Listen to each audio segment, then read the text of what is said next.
TGT का paper हमारे काफ़ी करीब आ चुका है और बहुत जल्द ही हमें डेट्स भी मिल जाएंगी एग्ज़ाम की। तो इसके चलते हमने ये डिसाइड किया है कि जो ग्रामर सेक्शन है टीजीटी का, उसका हम एक प्रैक्टिस सेट लाते हैं जिसमें सिर्फ़ और सिर्फ वो टाइप के वो क्वेश्चंस इन्वॉल्व हैं जिस टाइप के क्वेश्चंस पूछे जाते हैं ग्रामर सेक्शन में टीजीटी इंग्लिश से। तो शुरू करते हैं। हमारा पहला क्वेश्चन है, प्रोसेस से क्लोज कर दो, thank you. When two or more simple words are joined together, they make। ये क्वेश्चन है टीजीटी का, ये फर्स्ट क्वेश्चन हमारा है जो हम सॉल्व कर रहे हैं। और इस तरह के क्वेश्चंस आते हैं। कंपाउंड वर्ड्स, ये एक बहुत ही बड़ा टॉपिक है जो इंग्लिश ग्रामर सेक्शन में टीजीटी के पेपर्स में आता है। आप प्रीवियस ईयर के क्वेश्चन पेपर निकाल के देख सकते हैं। तो when two or more simple words are joined together, they make, तो इसका आंसर क्या होगा फटाक से बताइए। ए, बी जंबल वर्ड, सी प्राइमरी वर्ड्स या डी इनमें से कोई भी नहीं। When two or more simple words are joined together, they make। जब दो या दो से अधिक साधारण शब्द जो कि अकेले में का पर्याप्त हैं, उनकी एक मीनिंग है, जब वो दो शब्दों को आपस में मिलाया जाता है तो एक नया शब्द बनता है। उसे क्या कहते हैं? उसे हम कहते हैं compound words. Answer A, compound words. अब कंपाउंड वर्ड्स के बारे में थोड़ी सी डेफिनेशंस वगैरह आपको बता देते हैं, बिकॉज इस क्लास का एम ये है कि क्वेश्चंस जो दिए हैं उस क्वेश्चंस के बारे में बताते हुए उस क्वेश्चन में अगर कोई चीज़ है जिसकी मीनिंग आपको समझनी चाहिए, उसके बारे में हम बता देंगे ताकि वो आपको ऑन द स्पॉट समझ में आ जाए। तो आगे बढ़ते हैं जी। Compound words are words that are formed by combining two or more independent words to create a new word with a different meaning। तो ये कंपाउंड वर्ड्स होते हैं, जैसा कि हमने अभी पहले क्वेश्चन समझाते हुए बताया था कि जब दो सिंपल वर्ड्स, और वो सिंपल वर्ड्स अकेले में इनफ होते हैं, उनकी कोई मीनिंग होती है। ठीक, अभी एग्जांपल में आगे आपको दिख जाएगा। दो सिंपल वर्ड्स जिनकी ऑलरेडी एक मीनिंग होती है, वो इंडिपेंडेंट होते हैं, उन्हें किसी की ज़रूरत नहीं होती। जब इन दो शब्दों को आपस में मिलाया जाता है तो कंपाउंड वर्ड बनता है। यही इसकी डेफिनेशन है। इसको चाहे हिंदी में चाहे इंग्लिश में जैसे समझना है आप समझ सकते हैं। लिखना आपको, compound words can be formed in different ways and can be nouns, adjectives और वर्ब्स। ये है कि कंपाउंड वर्ड्स की जो कैटेगरी है, ये स्पेशलाइज्ड कैटेगरी नहीं है कोई कि सिर्फ एक ही एरिया में काम करेंगे, यहाँ नहीं करेंगे। ये इनकी कैटेगरी मल्टीपल है। ठीक, तो ये हैं, ये नाउन्स भी हो सकते हैं, ये एडजेक्टिव्स भी हो सकते हैं और ये वर्ब्स भी हो सकते हैं। ठीक, there are 3 types of compound words. Compound words के 3 प्रकार होते हैं, closed, open and hyphenated. Usually बहुत डिटेल में नहीं पूछता है, पर ये टाइप्स हम चाहेंगे कि आप नोट कर लें, चाहे याद कर लें, जैसे भी आपको मन करे, इन्हें समझ लीजिए क्योंकि ये टाइप्स पूछता है। तो there are 3 types of compound words, closed, open and hyphenated। Closed compound words are written as one word without any spaces between the words। Example में देख के समझ में आ जाएगा। तो ये जो क्लोज्ड कंपाउंड वर्ड्स होते हैं, ये इन्हें इस तरह से लिखा जाता है कि जो दो सिंपल वर्ड्स जो मिल के कंपाउंड वर्ड को बनाते हैं, इन सिंपल वर्ड्स को बिना स्पेस के साथ लिखा जाता है साथ में। एग्जाम्पल में देखेंगे तो दिखेगा आपको टूथ ब्रश। ये टूथ ब्रश में गैप हो सकता था, लेकिन ये क्लोज्ड कंपाउंड वर्ड्स हैं इसलिए गैप नहीं है। तो टूथ ब्रश साथ में लिखा गया है और ये एग्जांपल किसका है? क्लोज्ड कंपाउंड वर्ड्स का। ठीक, फिर है open compound words are written as separate words. ठीक, वही बात यहाँ हो गई। जो क्लोज्ड कंपाउंड वर्ड्स की डेफिनेशन है उसका अपोजिट ही जस्ट ओपन कंपाउंड वर्ड्स की डेफिनेशन है। तो ओपन कंपाउंड वर्ड्स में जो स्पेस होता है दो सिंपल वर्ड्स के बीच में, वो हम रहने देते हैं। और एग्जाम्पल में आता है एनिमल लवर। ठीक, थर्ड है hyphenated compound words are written with hyphen between the 2 words. अब ये एक कह सकते हैं कि यहाँ पे हाइफेनेटेड कंपाउंड वर्ड्स में अगर आपको सिंपल भाषा में समझना है तो समझिए कि ये एक इंग्लिश के रूल्स को फॉलो करता है। जैसे कुछ चीज़ें होती हैं इंग्लिश में, कुछ वर्ड्स होते हैं, जैसे कि हमारे उर्दू में कुछ शब्द होते हैं जब हम लिखते हैं तो उनमें हम हाइफन लगाते हैं बीच में। जैसे कि मैदान जंग बीच में हाइफेनेटेड होता है ना, तो वैसे ही एडिटर इन चीफ। तो इसमें थोड़ी सी डीप आपको पढ़ाई करनी पड़ेगी, जो कि आप अपने टाइम के हिसाब से कर सकते हैं, वरना आने वाले समय में हम लोग तो करवाएंगे ही। खैर, फिलहाल क्वेश्चंस की बात है तो फिर टीजीटी के सारे क्वेश्चंस टाइप देख लीजिए, फिर डिटेल स्टडीज़ करते रहेंगे। हमारा सेकंड क्वेश्चन है, something that is added in the beginning is known as. अब कोई वर्ड है,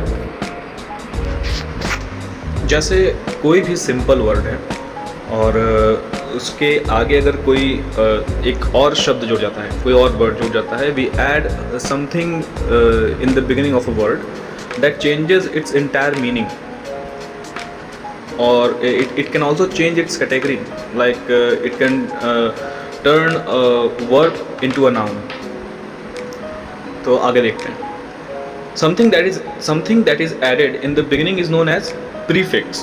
ये prefix एक टर्म है और इसका एक और भी है, एक भाई भी इसका है, वो जस्ट इसके बाद आपको पता चलेगा। यहाँ से नोट बनाना आपको चाहिए, प्रीफिक्स। ठीक, प्रीफिक्स क्या होता है इसके बारे में जान लेते हैं। तो जो शब्द हम ऐड करते हैं किसी भी सिंपल वर्ड के पहले, जिससे उसकी मीनिंग बदल जाती है, उसे हम कहते हैं prefix. A prefix is a letter or group of letters added to the beginning of a word to change its meaning. For example, the prefix un means not or opposite. अब देखिए यहाँ पे ये बता रहा है एग्जाम्पल में। Definition आप अब तक समझ ही गए होंगे, ये इंग्लिश वाली डेफिनेशन है, अगर आप चाहें तो लिख सकते हैं। और एग्जाम्पल में देखते हैं तो लिखा है कि अन, ठीक है। तो यहाँ थोड़ा सा अगर आप अपना हिंदी वाली पर्यायवाची याद करेंगे तो उसमें भी हमने कुछ शब्द सीखे हैं, जिससे पता चलता है कि कौन से शब्द पहले लगाने पे पूरा का पूरा वर्ड की मीनिंग नेगेटिव या पॉजिटिव हो जाती है। उसी तरह यहाँ पे भी है कि जैसे हैप्पी है, अगर हैप्पी के पहले आप अन लगा देंगे, और ये अन क्या है, ये अन है प्रीफिक्स। ठीक, यही वो वर्ड है जिससे कि उस हैप्पी वर्ड की मीनिंग चेंज हो जाएगी। अभी हैप्पी वर्ड था, इसका मतलब था कि खुश होना, खुश है, और जब अन लग जाएगा तो बाय डिफ़ॉल्ट ये बन जाएगा अनहैप्पी, जिसकी मीनिंग हो जाएगी कि वो दुखी है या मूड अच्छा नहीं है। ठीक, तो ये मीनिंग है प्रीफिक्स की, और this is how the prefix works. And let's move on to its brother. अभी बोले ना इसका एक भाई भी है, तो ये है आगे, और ये आना चाहिए बिल्कुल। Something that is added in the end is known as. ये क्वेश्चन टीजीटी में करता है। ये क्वेश्चंस ऐसे क्वेश्चंस हैं जो कि यूजुअली लड़के डाक जाते हैं, बिकॉज इनका आंसर बहुत छोटा होता है पर इनका इम्पैक्ट बहुत बड़ा होता है। कभी कभी होता है कि चीज़ें बहुत करीब आने के बाद नहीं मिलती हैं, तो उस निराशा से बचने के लिए छोटी छोटी चीज़ों पर ध्यान देना चाहिए, ऑब्ज़र्व करना चाहिए। तो ऑब्जर्वेशन के थ्रू ही ये क्लास देख जाइए, 10-15 मिनट की जितनी भी बनती है, आई डोंट नो। और इतनी तो उम्मीद है कि जब आप टीजीटी पेपर देने जाएंगे तो आपको आइडिया तो होगा कि किस तरह के क्वेश्चंस आपको टैकल करने हैं। ठीक, तो question number 4, something that is added in the end is known as a suffix. ठीक, SUFFIX, suffix. In English grammar, a suffix is a letter or a group of letters added to the end of a word or a root, serving to form a new word or functioning as an inflectional ending. For example, देखिए, suffix की जो परिभाषा है वो prefix से ही match खाती है, तो लर्न करने में उतना मुश्किल नहीं होनी चाहिए। प्रीफिक्स में क्या था कि कोई शब्द या कोई वर्ड या when a word is added in the beginning of a word, then it's called a prefix, and in here in suffix the word is added at the end of the word, okay, and then the meaning is being changed. So suffix की definition learn करना मुश्किल नहीं होना चाहिए। एक बार देख लीजिए अच्छे से। suffix is a letter or a group of letter added to the end of a word। ठीक, एग्जाम्पल में है the verb read, the verb read is made into the noun reader। अब हमने कहा था ना कि सिर्फ ये वर्ड की मीनिंग ही नहीं, ये इवन उसकी कैटेगरी भी चेंज कर देता है, उसके पार्ट्स ऑफ स्पीच में भी ये बदलाव लाता है। जैसे कि यहाँ वर्ब में, वर्ब है रीड है, ये एक वर्ब है पढ़ना। अब पढ़ता कौन है? It's a reader, it's a subject, it's going to be a noun. तो रीड को उसने चेंज कर दिया रीडर में। सफिक्स लगाकर, रीड के एंड में एक सफिक्स लगाकर जो कि है ER, तो वो बन गया रीडर। ठीक, चलिए उसमें ये भी है कि वो एडजेक्टिव वगैरह भी चेंज कर देता है, एज इन ABLE जोड़ देगा, रीड को रीडेबल कर देगा, एबल एडजेक्टिव। ओके, तो there are 2 primary types of suffix. अब यहाँ सफिक्स के टाइप्स हैं, यूजुअली इतना डीप जाके नहीं पूछता है, बट हु नोज पेपर बनाने वाले का दिमाग कब समझ जाए, और खैर पढ़ते चलिए, पता रहेगा तो कहीं ना कहीं काम आएगा, 2 ही तो वर्ड है। तो there are 2 primary types of suffixes in English, derivational suffix such as the addition of ly और inflectional suffix such as the addition of s। ठीक, अब सिंपल सा लर्न करने में हम आपकी हेल्प कर दे रहे हैं, नाम बस लर्न कर लीजिए इनका पहले तो, डेरिवेशनल सफिक्स, इन्फ्लेक्शनल सफिक्स।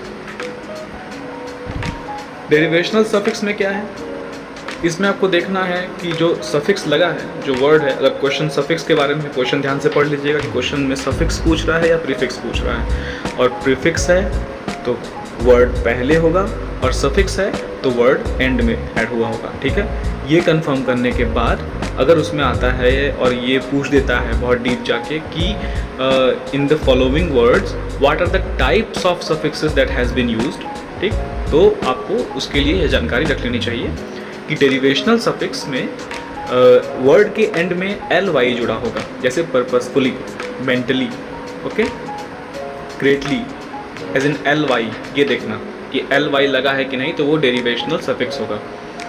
और उसके बाद इन्फ्लेक्शनल सफिक्स में ये ध्यान देना कि लास्ट में s लगा है कि नहीं। ठीक, लाइक जैसे कि स्माइल्स, काइट्स, रीडिंग्स, ठीक है, एस लगाए तो एस पे ध्यान देना, वो सफिक्स के बारे में पूछेगा तब ये ध्यान देना। ठीक, moving on to our next question, question number 5।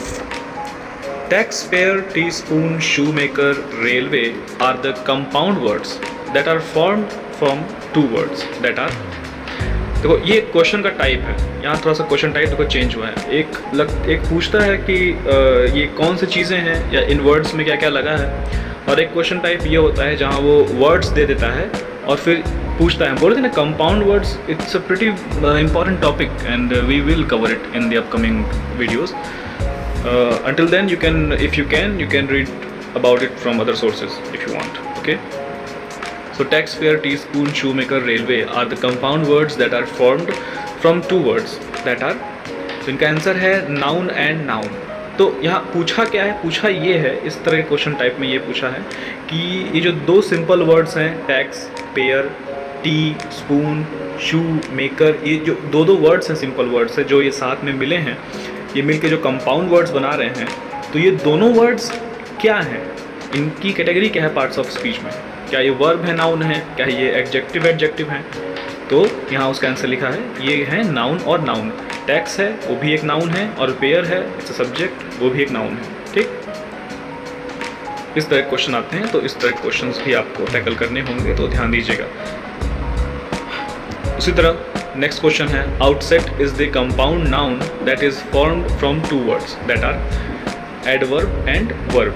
तो ये आउट एडवर्ब है एंड सेट वर्ब है। ठीक, अब ये देखिए एक चीज़ आपको और इसमें पढ़नी पड़ेगी, इन तरह के क्वेश्चंस में थोड़ा सा वर्ड मीनिंग नॉलेज काम आता है, जो वर्ड मीनिंग्स हम लोग लर्न करते हैं। तो इस तरह के अगर शब्द हैं, वर्ड्स हैं, इनकी मीनिंग अगर समझ में आती है तो कई बार उन मीनिंग्स समझने की वजह से आंसर सही आप प्रोबेबिलिटी पे निकाल सकते हैं, वरना ऐसे तुक्का मारेंगे हवा में तो गलत ही जाएगा। ठीक है, तो टीजीटी की या फिर किसी भी इंग्लिश कंपटीशन की तैयारी करते समय एक चीज़ ध्यान दीजिए, और कंपटीशन अगर दूर है तो भी ध्यान दीजिए कि वर्ड्स को थोड़ा पढ़ते चलिए, इंग्लिश वर्ड्स को और उनकी मीनिंग्स ढूंढते चलिए। Just casually day to day करिए, ताकि वो लगे कि मतलब सबकॉन्शियसली वो रीड होता जाए, और क्या पता कल को वो क्वेश्चन जब सामने आएगा तो वो चीज़ आपको याद आ जाएगी, तो आप खुद को ही थैंक यू कहेंगे। ठीक, अब वही चीज़ समझाने के लिए आपको नीचे ले चलते हैं, दिखाते हैं। तो ये वर्ड आउटसेट है, ये क्या था इसकी मीनिंग? तो the word outset is a noun that refers to the start और beginning of something. For example, it was clear from the outset that the project would fail. तो इसमें आपने इसकी मीनिंग जानी कि जो आउटसेट वर्ड था ये वैसे तो नाउन है, इट्स अ नाउन, एडवर्ब और वर्ब से मिल के बना है and it's a noun, it's start और बिगिनिंग ऑफ समथिंग, ये इसकी मीनिंग है। Next question, question number 7, drawback is the compound noun that is formed from two words that are. अब देखिए ड्रॉबैक है, ये उसी टाइप के क्वेश्चन का सेकंड क्वेश्चन एक तरह से है कि ड्रॉबैक की मीनिंग देखिए क्या है। तो स्टेटमेंट बोलते हैं, आप एक बार गेस करने की कोशिश करिए। We would have finished that project if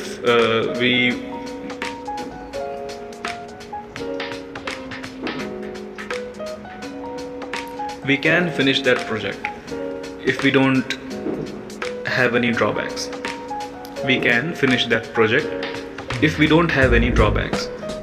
इससे कुछ अंदाज़ा लग रहा है कि किस बारे में हो सकता है, इसकी मीनिंग क्या होगी।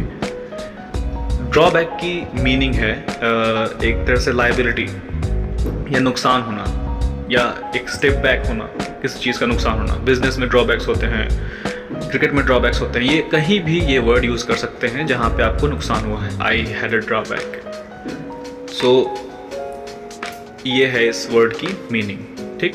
It's like a liability, a waste. तो ये ड्रॉबैक है, तो ये कौन से दो टाइप्स से मिलके बना है? Verb and adverb. ड्रॉ एक वर्ब है, ये एक क्रिया है, ड्रॉ करना, जैसे विथड्रॉ करते हैं हम लोग, लाइक खींचना या कहीं से पुल करना एक तरह से, तो उसकी मीनिंग में आती है, वो ड्रॉ की मीनिंग में आती है। तो it's a verb. Draw back, वो वर्ब का एडवर्ब है, वो ड्रॉ का एडवर्ब है, बैक है वो एडवर्ब है, तो ड्रॉबैक। और इन दोनों को अगर साथ में मिला देंगे तो आपको मिल जाएगी इस क्वेश्चन की सही मीनिंग। पढ़ते हैं नेक्स्ट क्वेश्चन तरफ। Handwritten, noteworthy, homesick, skin deep are the examples of compound adjectives. अब देखिए ये टाइप्स हैं, ठीक, ये टाइप्स हैं, ये सारे क्वेश्चंस एक ही टाइप के हैं प्रीवियस जो हमने दिखाया था, और ये इस तरह के क्वेश्चंस आपको टैकल करने हैं। तो you gonna have to have a word meaning knowledge. So start reading. Question number 9, यहाँ पे टाइप चेंज हुआ है। Choose the noun form of the given word. Choose the noun form of the given word. Choose. इसका noun क्या होगा? Answer सामने दिख रहा है, लेकिन एक माइंड में एक समझदारी लाइए ताकि आपको समझने में आसानी रहे कि वो चूज चॉइस में कैसे चेंज हो रहा है।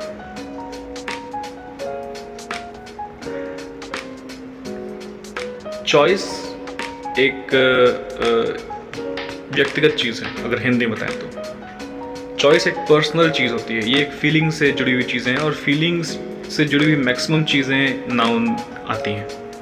ओके, तो choice, choose the noun form of the given word, choose, it's a choice. Noun form of the verb break, ये ट्रिकी है, इसे बस देख लीजिए, इसे आपको लर्न करना है। Noun form, question number 10, noun form of the verb break is breach. Question number 11, cool and hail are adjectives which are made from chill and heal respectively. What are chill and heal? Chill and heal, ये जो दो words हैं, ये क्या है? Main question ये है, लेकिन देखिए क्वेश्चन कितना लंबा घुमा के पूछा है ताकि कंफ्यूजन हो। Cool and hail are adjectives which are made from chill and heal respectively.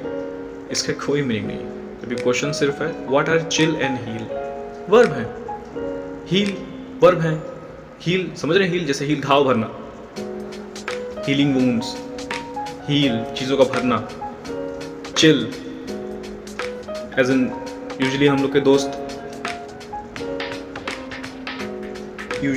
के दोस्त बोलते हैं चलो यार चिल करते हैं, यार he is just chilling. So chilling is like working, it's a working thing, you are chilling, you are chilling with this class. Okay, so it's a verb. Question number 12 है, in asleep and assure the prefixes। इस type के questions भी आते हैं जिसमें prefix का सबसे कह लीजिए कि आसान टाइप का क्वेश्चन यही होता है कि वर्ड्स दे देगा और पूछेगा कि इसमें प्रीफिक्स क्या लगा हुआ है। तो asleep और assure आप में अगर हल्का सा भी सेंस होगा तो आपको ये फील हो जाएगा कि asleep और assure में वर्ड कौन सा है, वो सिंपल वर्ड कौन सा है जिसके पहले प्रीफिक्स लगा है। तो वो सिंपल वर्ड कौन सा है, वो है स्लीप। एक स्लीप है और एक है शोर। स्लीप मतलब सोना होता है, ठीक। शोर मतलब किनारा होता है, समुद्र का किनारा यूजुअली तो ये होता है। खैर, तो उसके पहले लग गया है ए और ए, तो अस्लीप और अश्योर की मीनिंग चेंज हो गई है। अस्लीप मतलब सो गया, अश्योर मतलब तुम शोर पे हो, तुम उसके ऊपर खड़े हो, ये डिग्निफाइड करता है, इसकी मीनिंग है ये। तो प्रीफिक्स क्या है यहाँ पे, प्रीफिक्स है ए, ठीक। ध्यान देना, सिंपल वर्ड्स पकड़ने पे ध्यान।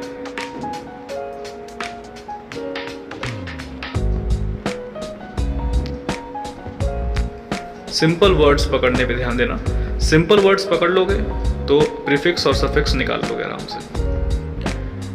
Which prefix can be used with the following words? ये देखो, ये मजेदार क्वेश्चन होगा। Which prefix, कौन सा प्रीफिक्स यूज होगा इन गिवन वर्ड्स में? Take, chief, behave, deed, lead, जज। अब पहले ज़रा ये याद करिए कि प्रीफिक्स होता क्या है।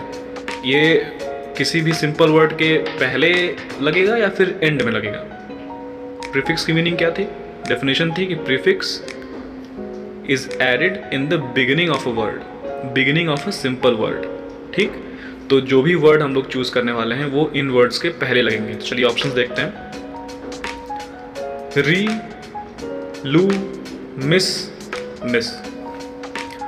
तो क्या होगा, रीटेक, रीचीफ, रीबिहेव। रीबिहेव तो कोई वर्ड होता नहीं है, रीडीड कोई वर्ड होता नहीं है। एलयू ट्राई करेंगे, लूटेक, लूचीफ, ये कोई वर्ड तो होता नहीं है। मिस ट्राई करेंगे, मिसटेक, मिसचीफ।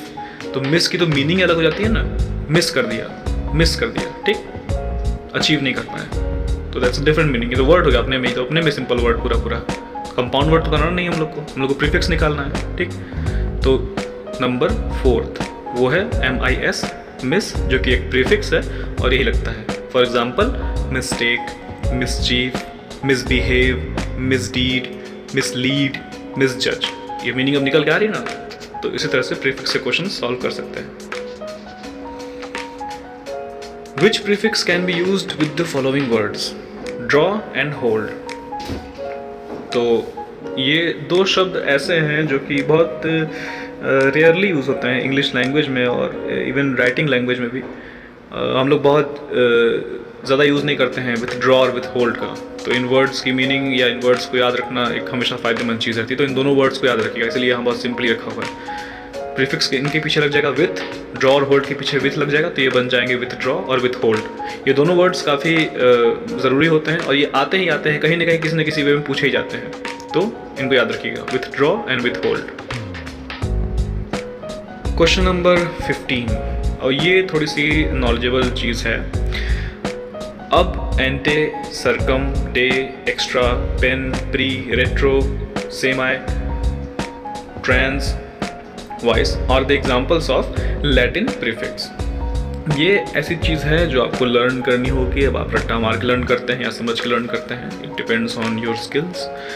तो इसकी डेफिनेशन जो है वो ये है कि लैटिन प्रीफिक्स क्या होता है। A prefix, Latin prefixes are used in many English words. Some common Latin prefixes include ante, जिसका मतलब होता है बिफोर, सरकम, जिसका मतलब होता है अराउंड, कंट्रा, जिसका मतलब होता है अगेंस्ट, डे, जिसका मतलब होता है डाउन, एक्स, जिसका मतलब होता है आउट, इन, जिसका मतलब होता है नॉट, इंटर, जिसका है बिटवीन, पोस्ट, जिसका मतलब है आफ्टर, प्री का मतलब है बिफोर, और इसी तरह से बाकी सब हैं। यहाँ जो हमने चुन चुन के लिखा है, एंटे, सरकम, कॉन्ट्रा, डे, एक्स, इन, लैटिन प्रीफिक्स के नाम पे इन्हीं में से उठा के मैक्सिमम टाइम पूछता है। ये आप जब क्वेश्चन सॉल्व करेंगे आने वाले समय में या कर रहे होंगे तो हो सकता है मेरी बात समझ में आ रही होगी, नहीं कर रहे होंगे तो भाई राम भरोसे, भगवान जाने तुम्हारा क्या होगा। नहीं, इसीलिए तो हम लोग हैं। तो ये जो वर्ड्स लिखे हैं ना, इसको नोट कर लो और इसको लर्न कर लो, क्योंकि लैटिन प्रीफिक्स के नाम पे हमेशा मैक्सिमम टाइम यही वर्ड्स पूछता है और ये वर्ड्स देख लोगे तो तुम्हें समझ में आ जाएगा कि आंसर हमेशा लैटिन प्रीफिक्स होगा उसका, ठीक है। Anyway, question number 17, the plural of cactus is cacti. ये लर्न करने वाली चीज़ है, इसे हमेशा याद रखना। कैक्टस पूछता है, टीजीटी के पेपर में, पिछले साल वाले पेपर में पूछा था, और काफ़ी लोग नहीं कर पाए थे बिकॉज ये कैक्टस जो वर्ड है इसका प्लूरल फॉर्म ऐसी कौन सी भला ज़िंदगी में घटना घटेगी कभी तुम पता कर पाओगे भाई, मेरे तो नहीं घटी, तुमको तो याद ही करना पड़ा, तो तुमको भी याद करना पड़ेगा, ठीक है। तो the plural of cactus is cacti.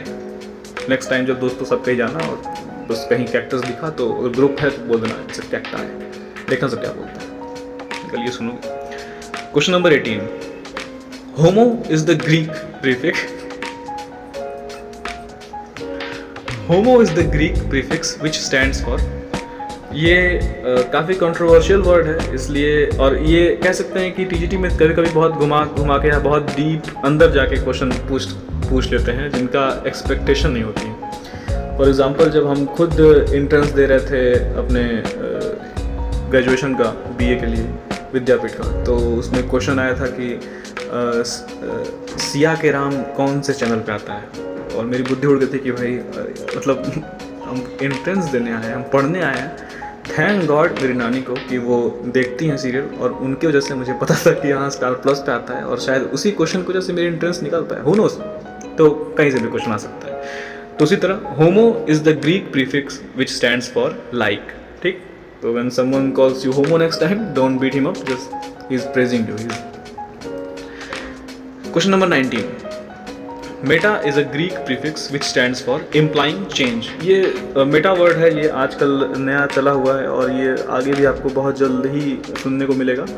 ये चीज़ फैल जाएगी बिकॉज मेटावर्स करके मार्क ज़करबर्ग हमारे लेके आए हैं, फेसबुक का एक नया वर्जन कह सकते हैं, और इस मेटावर्स में चीज़ें हर तरह से विजुअलाइज हो जाएंगी, और कह सकते हैं कि आप रियलिटी से और दूर हो जाएंगे और अपने मन की चीज़ें अपने मन की दुनिया में रह पाएंगे।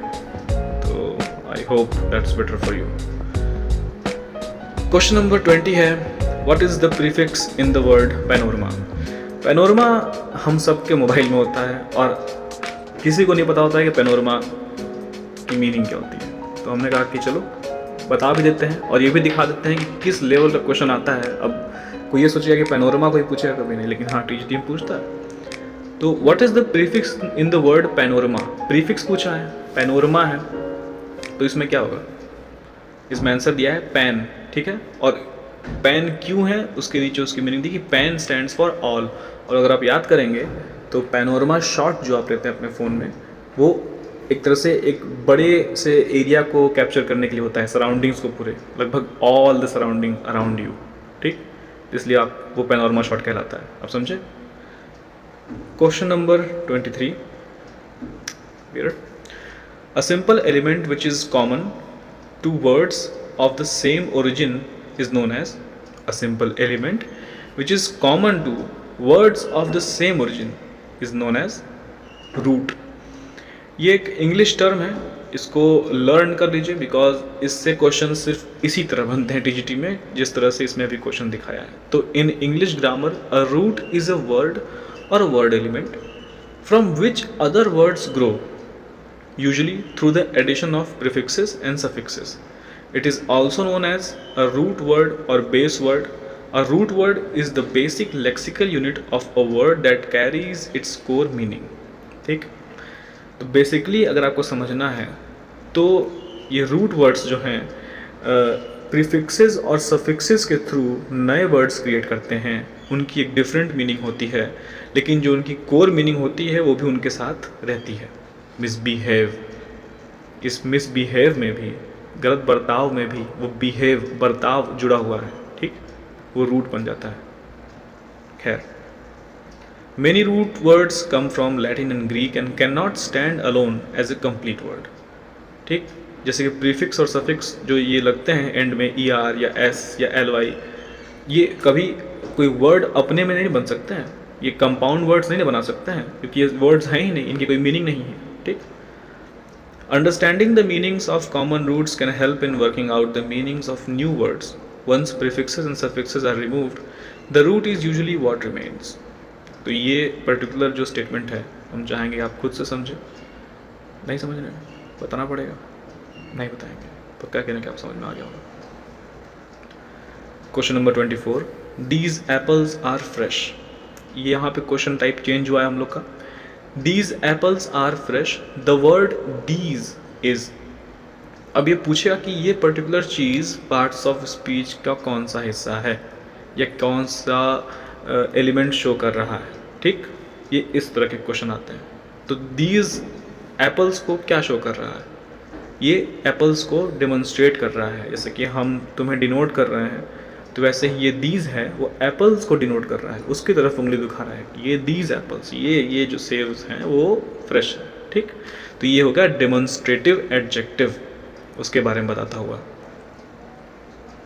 क्वेश्चन नंबर 25 है, words like many, few, some, any, certain, several are examples of many. जैसे एक होता है कि हम किसी सिचुएशन में हैं और कोई बोलता है कि देखो कितने आदमी हैं, तो हम लोग बोलते हैं अरे बहुत सारे हैं।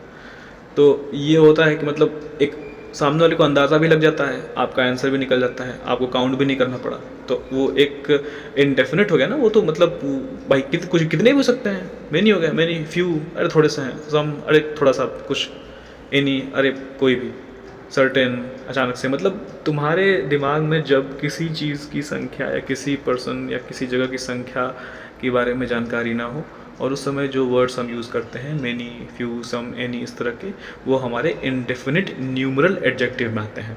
एक तो विशेषता बता ही रहे हैं कि वो थोड़े हैं, लेकिन वो उसमें वो जो उनकी न्यूमेरिक कैपेसिटी है वो हम बता ही नहीं रहे, क्वांटिटी क्या है उनकी बता ही नहीं रहे, हमको पता ही नहीं है, तो इंडेफिनिट हो गया, ठीक है। तो इंडेफिनिट न्यूमरल एडजेक्टिव, इस टर्म को याद रखिएगा। इस तरह के क्वेश्चन आते हैं और जाके प्रैक्टिस करना, बस ख़त्म होने वाला है। Question number 26, if the superlative is least. Superlative पिछले क्लास में जाएंगे तो आपको पता चलेगा सुपरलेटिव क्या था, फिर भी हम बता देते हैं कि सुपरलेटिव में होता है कि इससे बढ़िया कुछ नहीं, ठीक। ये जो सामने चीज़ है जो हमें पसंद है, इससे बढ़िया पूरी दुनिया में कुछ भी नहीं, कुछ है ही नहीं, ठीक। तो वही है, if the superlative is least, word least use हुआ है, जो कि एक सुपरलेटिव किसी स्टेटमेंट में यूज़ हुआ होगा, least, this is the least thing, ऐसे कर कुछ यूज़ हुआ होगा, ठीक है। तो if the superlative is least then the comparative will be. अब इस सुपरलेटिव वर्ड लीस्ट को कंपेरेटिव करना है, तो कंपेरेटिव का हमने बताया था कि यूजुअली एक स्पेशल वर्ड उसमें यूज़ होता है, वो है देन, ठीक है। तो देन के पहले का यूज़ होता है या तो मोर होगा या तो लेस होगा, इन दोनों के अलावा तो कोई और वर्ड्स लगता नहीं देन के पीछे जब कंपेयर करते हैं किसी चीज़ से, कि he is smart, he is smarter than you, ठीक, इस तरह करके। तो he is more smarter than you, he is less smarter than you. यहाँ पे लीस्ट है तो लीस्ट का चेंज हो जाएगा कंपेरेटिव फॉर्म लेस, ताकि इसके आगे हम लोग देन लगा सकें, लेस देन, ठीक। Question number 27, what is comparative form of bad. Bad का कंपेरेटिव फॉर्म क्या होगा। आप किसी से जब कंपेयर करवाते हैं ये तो बुरा है लेकिन ये तो उससे भी बुरा है, तो उसकी मीनिंग क्या आती है, तो उसकी इंग्लिश फॉर्म में क्या निकालेंगे, worst. You are bad but he is worst, यार you are worst then him, then आया ना comparative. Question number 28, a movie that becomes successful is called blockbuster. ये हम बस चाहते थे कि आप लोग को इसकी जानकारी रहे कि आजकल हम लोग के बीच में ख़राब मूवीज़ बहुत आ रही हैं और उनको पेड प्रमोशन के थ्रू ब्लॉकबस्टर बनाया जा रहा है। तो ऐसा नहीं होता है, ऐसी मूवीज़ बनाओ जो पब्लिक को पसंद आए, ऐसा काम ही क्या करना है कि आदमी गाली दे। A movie that becomes successful is called blockbuster, ये क्वेश्चन आता है टीजीटी में। क्वेश्चन नंबर 29, ये मिस्ट्री क्वेश्चन है और हम चाहेंगे इसका जवाब आप हमारे नेक्स्ट क्लास में कमेंट सेक्शन में दें, या फिर इसी कमेंट सेक्शन में दे दें अगर मन करे तो। और बाकी अगले क्लास में मिलते हैं हम लोग और देखते हैं कि आप जवाब देते हैं कि नहीं। तो क्वेश्चन है, नोट कर लीजिए। क्वेश्चन नंबर 29 और हमारा last question, creative activity of no literary or artistic value other than to stimulate sexual desire, what do we call it, what's the word for it, ठीक।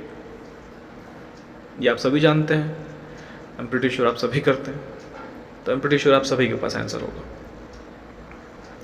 Thank you for watching this video, और जैसा कि Gaurav sir कहते हैं, like, comment, subscribe to make your future bright. और ये कहने का मैंने पैसे लिए हैं। Anyway, I will see you guys in the next one.